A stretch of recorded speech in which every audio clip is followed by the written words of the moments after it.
So there was a lot that played out on Wednesday.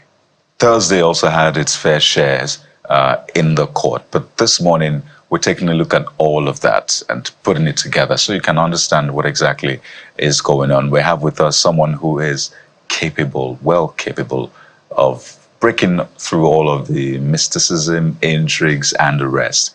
Professor Paul Ananaba, Senior Advocate of Nigeria, is our guest on the show this morning. Prof, welcome to the Morning Brief. Thank you. We had to bring you out for this one because it's a major one. When we have thorny issues like this, we come to people like you. The EFCC has since declared former Governor Bello wanted. I wonder how you're seeing this. For some people, they say this is fantastic, fight against corruption. Some other people see this as drama, patronizing. Some wonder what is going on. But for you, with all of your decades of experience, what do you see when you look at this case? Yeah, thank you, my brother. Even before going into that, if you can declare a man wanted, and it's a way of getting him to the agency, why did we have the standoff? That's the first question. These are powers EFCC has. You would have declared, invited him if he doesn't show up. You declare him wanted.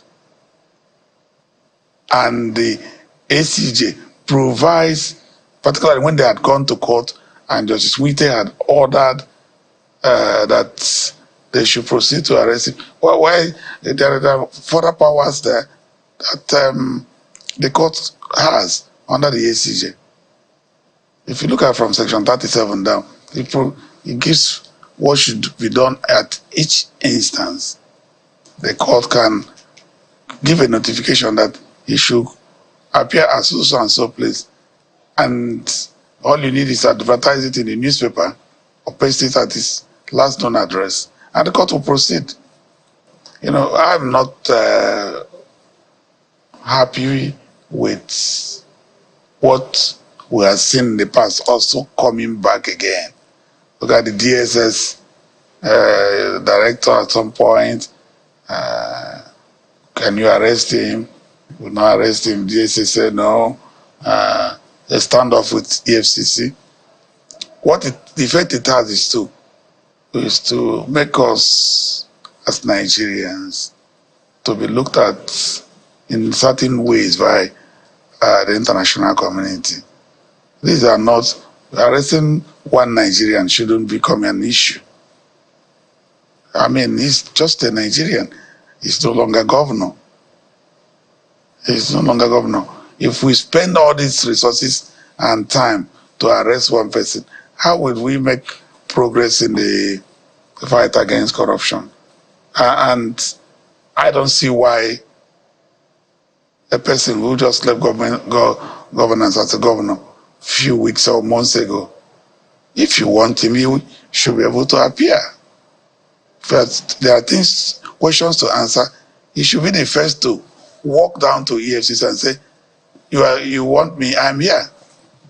By fire share. Yes. That's the standard. And he's still in Nigeria until today. You could come up like the former governor of Ekiti said, I said, you don't need any standoff, I'm here. What are the allegations you have against me? I will answer them. I think that's what we should be doing. Why do you think this standoff happened? Because what you've explained look quite simple. Yes. You send an invitation, say, gentlemen, we have some things that you need to provide clarity for. Come to our office. Why do you think the EFCC had to go this way? That there had to be a standoff for almost 10 hours? Well, I don't work in the agency. I'm looking at it as a Nigerian. I'm looking at beyond what has been playing out. I am a Nigerian, and I have friends and colleagues across the world who will ask me, what's going on in your country? That's where I'm coming from. And I'm saying that a security agency like EFCC, with all the powers they have, we don't need to be having standoffs. People in Nigeria must obey the law, and the agency itself must carry out its operations within the law. Once that is happening, we won't be having all this type of standoff. Do you suspect that maybe they suspected that he may not show up? Or I'm just trying to look at the very real. I'm not working in the agency. I'm saying that I have not heard from any of the parties, from what I've seen, that the man has traveled out of the country. He's still in Nigeria. Is he going to move like by his spirit? He's still within Nigeria. A patriotic Nigerian, even if he's in the US and gets to hear that, or any part of the world, EFCC wants me to come and answer for certain issues or allegations, we'll enter the aircraft the following day and come back to Nigeria and say, what are the issues? Well, I imagine that the EFCC, without holding brief for the commission, would have reasons for this approach, because the notification for this prosecution had come prior to this time. But looking at the, in trying to understand the legal implications of the contradicting court judgments seeming now from the Kogi State High Court and the Federal High Court Abuja. Some say that before the Kogi High Court is a fundamental rights one, while that of the Abuja is a criminal court. But they're from the same judiciary in the same Federal Republic of Nigeria. Are they reading from different law books? Senior advocate, help us understand why they contradict each other. In the first place, there shouldn't be any reason for contradicting court orders or conflicting court orders. Each judge decides a matter based on facts before the judge. And the position of the law is clear. The courts do not order that. That position has been made clear over time. A court ought not to stop the police or EFCC from investigation, whether you are immune or not. Immunity doesn't cover investigation. It covers prosecution, arrest and prosecution. So, I mean, if that is the case, why will a court then begin to say, don't arrest this person? Now, why won't a public officer answer to charges? Arrest is different from investigation and not invitation. So to that extent, I don't see what EFCC has done wrong. I don't see that.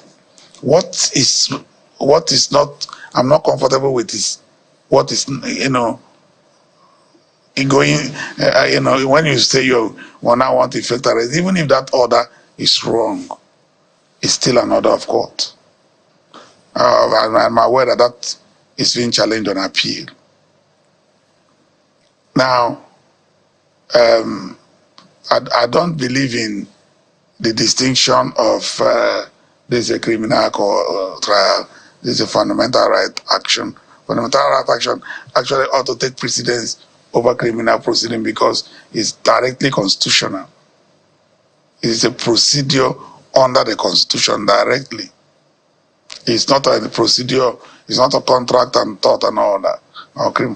So the point I'm making is, I think in Nigeria, we don't need this, immunization. We'll talk about drugs immunization. We need patriotic nationalism immunization. We should take enough dose of it and become more patriotic. If you know that an agency or government invites you and that they will be professional in handling the matter, won't you go there? Do you need to be compelled? You get an invitation, you appear and say, yes, I was invited, I'm here. That's the point I'm making. And we must reduce it to that LCM. we've had a vice president in Nigeria that said, well, I will waive my immunity on this issue. Let's get to it. We should get to that level. These displays of two security agencies, this is not the first time. That's the point I'm making. What if there was no maturity at the standoff, particularly with people milling around all the place? What if there was no maturity and there's actually violence and all that? We can avoid that. It looks like each of the agencies or bodies involved in this, they have their own fair share of, things they could have done better. You've mentioned the EFCC. You've mentioned even the Bello party himself. You've mentioned even the courts. Exactly. And the judges. Exactly. And now security agencies. You saw shots being fired in the air. That's the point I'm making. That's why I got to the point that what if there was no maturity and shots, each group starts firing shots? Those guns are not for display. So and I'm saying that Nigerians live around there. Those who live around, if your house is next to that house, how will you get into that house? Assuming you also have emergency. Maybe people are in your house and somebody's sick. Or the shots and what's going on, people are fainting. What will happen? So we should avoid certain things. That's the point I'm making. Right. It's quite interesting. We saw this happen with former governor Imo State, Rochas Okorocha. Yeah, exactly. He was arrested eventually. His was 6 hours standoff, thereabouts. It's also interesting to note that this is not the first former governor of Kogi State that's been declared wanted by the EFCC. We've had a former governor now also declared wanted. And I'd like you to speak to what is now becoming a trend. Because we had people now saying, oh, it shouldn't just be the only one being investigated. There are other former governors who should be on that list. So is this becoming a trend now where you have executives at some point now being investigated? You'd expect that they will be the ones above board. Yes, they are innocent. The electorate is part of it. The electoral system is part of it. People, you can predict to a large extent. You are in the media, you will hear people say, you hear the records of people, and they still find themselves into public space. And yes, the people are voted into office.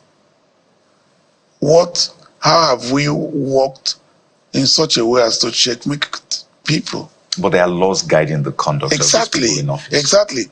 And when people leave office, what is the success rate of prosecution? That is what is emboldening people, or some people, in the way they go. The courts must be at their best. The prosecution, the legal profession itself, so that people who have abused office, taken away public funds and all that, do not go scot-free. By the time our legal regulatory framework is strong, nobody will tell anybody not to do the wrong thing. But you just watch it. There are allegations. 1 week, 2 weeks, there's a hype about prosecution. The ban, in this case, we're talking about 80 billion. The man is innocent until proved guilty. But is it the first time? How many people have been successfully prosecuted? Every Nigerian should leave clannish and tribal and all that and religious issues. Let us follow through prosecution fairly. Everyone, the public, the media, the judiciary, the lawyers, everyone along the process. When you know that, what is this psychology? Why don't people kill people on the streets openly? It's because you know that if you kill anybody, you'll be arrested and you'll be in jail. But if you know that you kill somebody and nothing happens, it will become street soccer. Just do it. So apparently, senior advocate, this means that we need a bit of reform. Perhaps beyond reform, commitment. I say it's a dosage of patriotism and nationalism. Well, that may be a far cry. This is, I've seen you mention patriotism and nationalism and all of that. What we're seeing with politicians, that's going to be a tall order. Let me give you an example. In this country, it is said to be a tall order now that yes, but it's possible. I was in secondary. Okay, I was in university, early days of university. When I'm just citing an example, we had war against the discipline in Nigeria. Nigerians suddenly began to behave in a global standard. It's not a tall order, it is doable. Nigerians will go to Republic of Benin here and be controlled by Whistle. Nigerians go to the UK, US, and other countries, South Africa, and they behave well. Okay, Senior, where I'm going with my question, because the reason I say these are behavioral things. We're talking about 80 billion, and there are other ex-governors and ex-public officials who have been alleged to steal way more than that. In fact, there was a time it used to be million. Now, if you're caught stealing million, it's like you didn't steal well. It should be in billion. That's what it looks like. Then EFCC comes after you and all of that. We have a situation on our hand. The EFCC against Yahya Bello. And they are saying they've declared him wanted.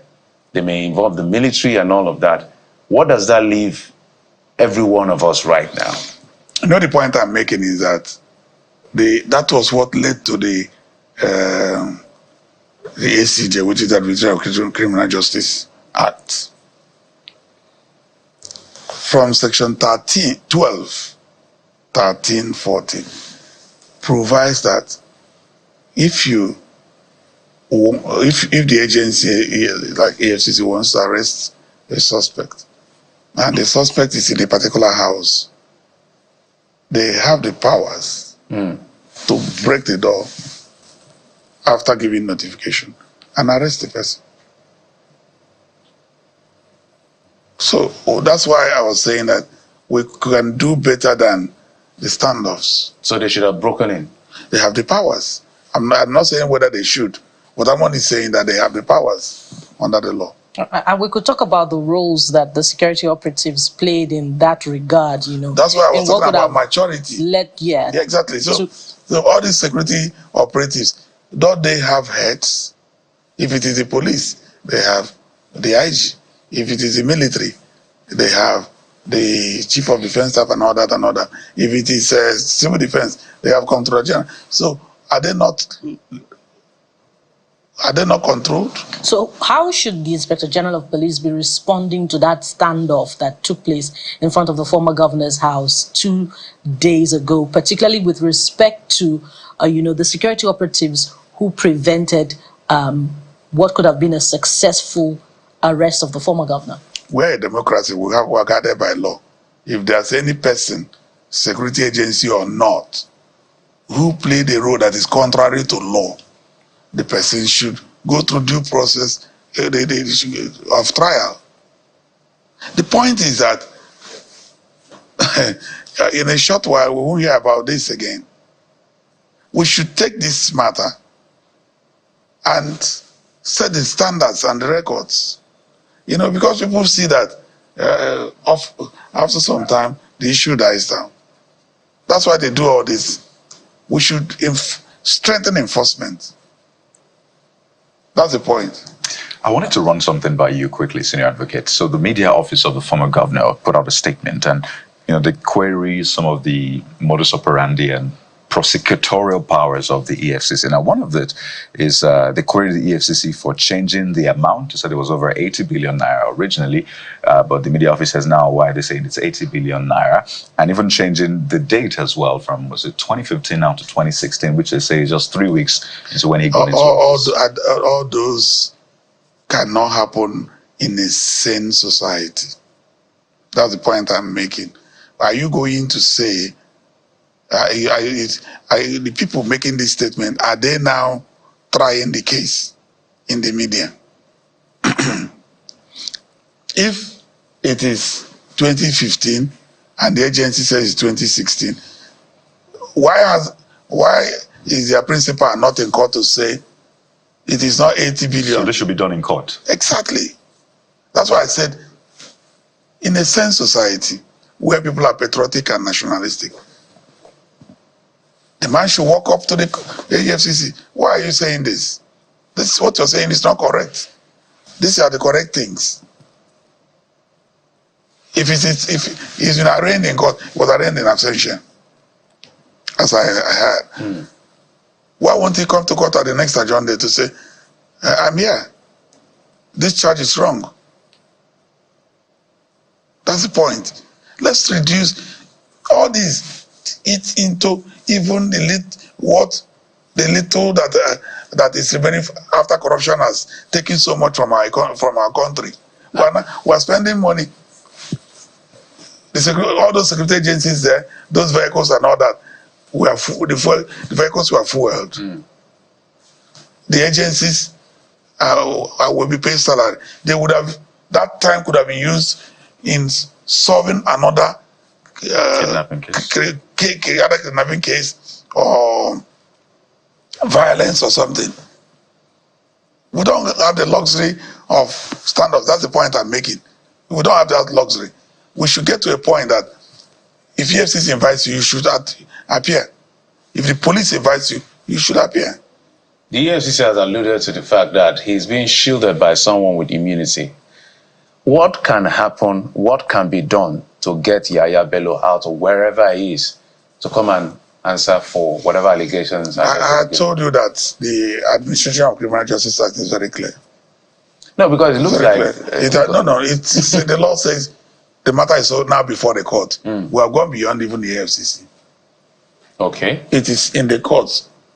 It's before the court now, the Federal High Court.